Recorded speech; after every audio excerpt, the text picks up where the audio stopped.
جو ناسخ حکم جو تھے ان میں کیا تھا کہ بے شک شراب اور جوئے حرام عمل ہے، ان سے بچو. اس سے پہلے یہ کہا گیا کہ اے ایمان والو جب تم نشے کی حالت میں ہو تو اس وقت تک تم نماز کی طرف مت جاؤ.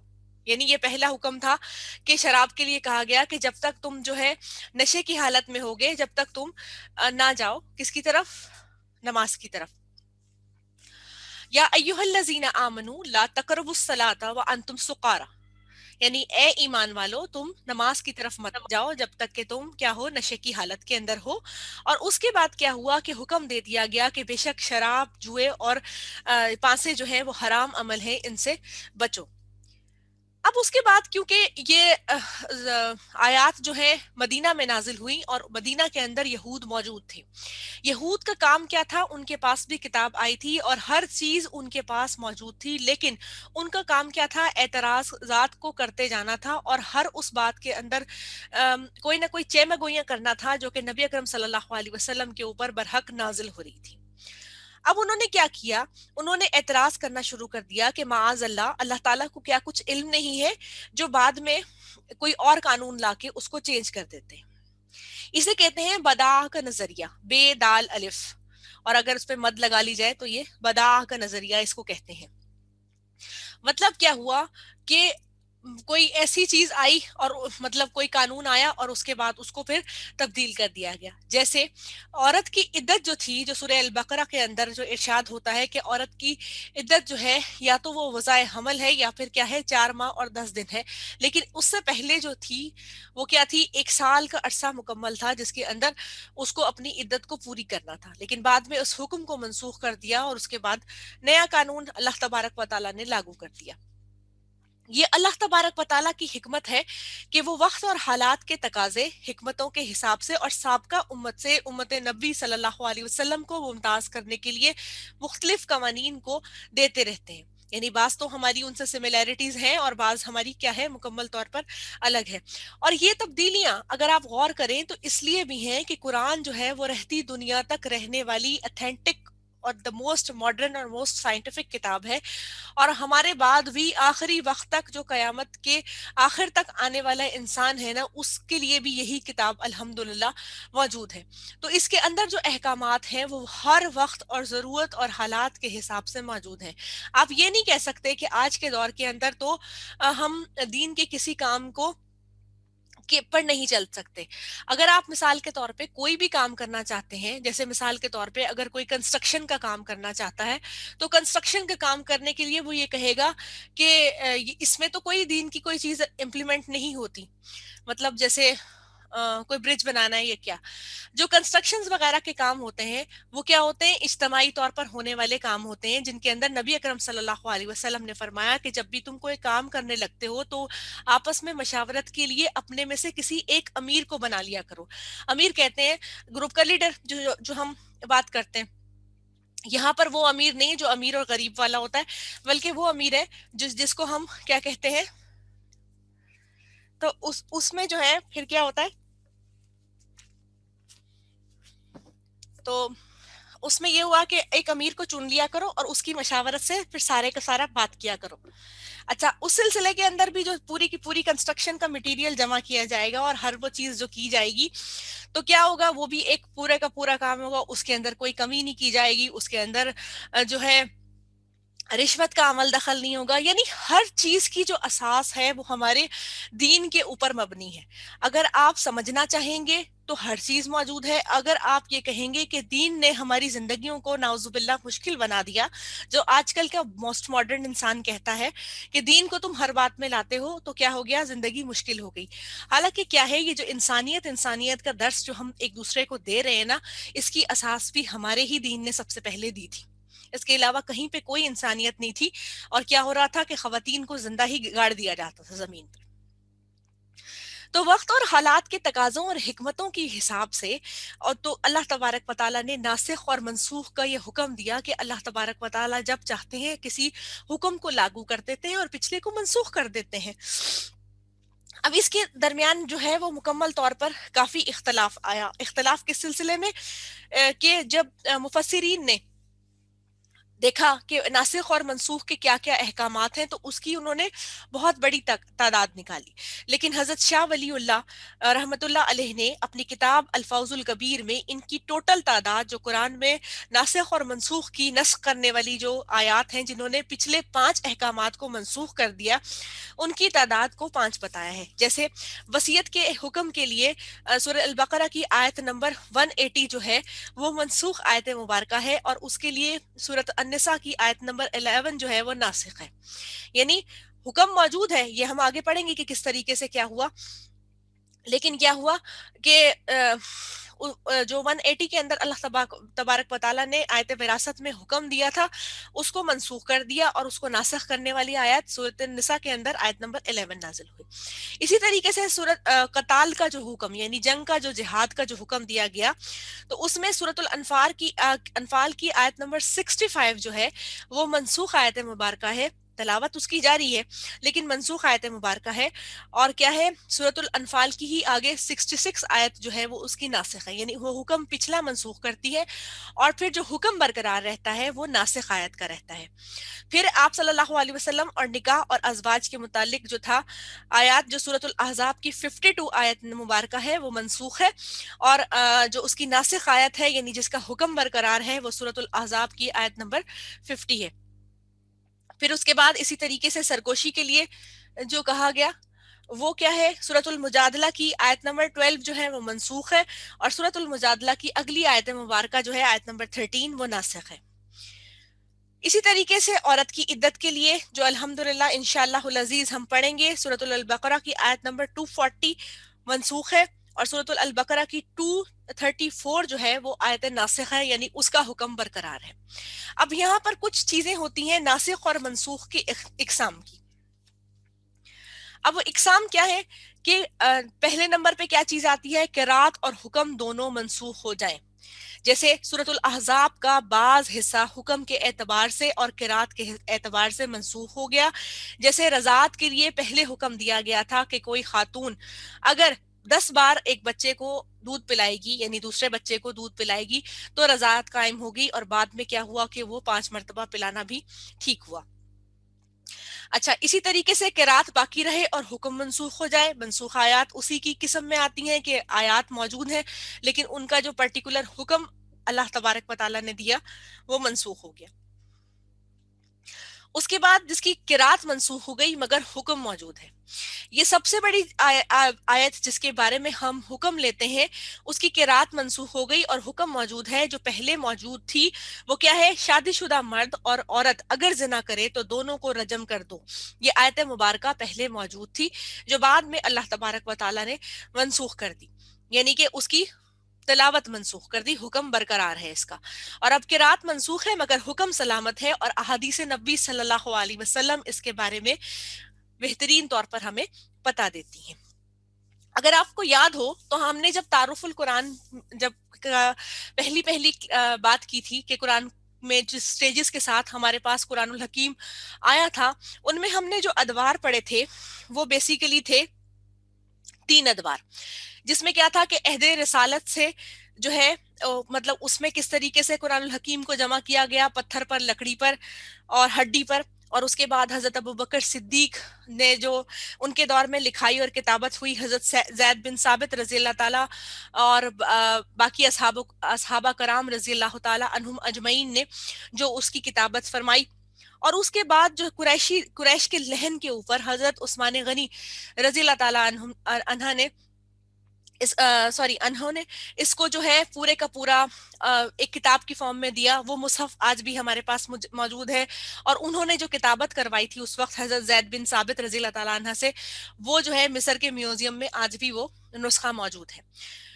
تو یہ جو دور تھا نا جس کے اندر جو الصحائف اس وقت بنائے گئے تھے کہ ہر سورہ مبارکہ کو ایک الگ کتابی شکل کے اندر موجود کیا گیا تھا، یعنی رکھا گیا تھا. اس طرح 114 کتب کی فارم میں قرآن پاک جو ہے وہ ترتیب دیا گیا تھا. اس کو الصحائف اگر آپ کو یاد ہو تو اسے الصحائف کہتے ہیں. اور اس الصحائف کے اندر یہ ناسخ اور منسوخ آیات بھی موجود تھیں، یعنی جن کو بعد میں حذف کروا دیا گیا، کیونکہ یہ تمام تک جو تھے حضرت زید بن ثابت جو تھے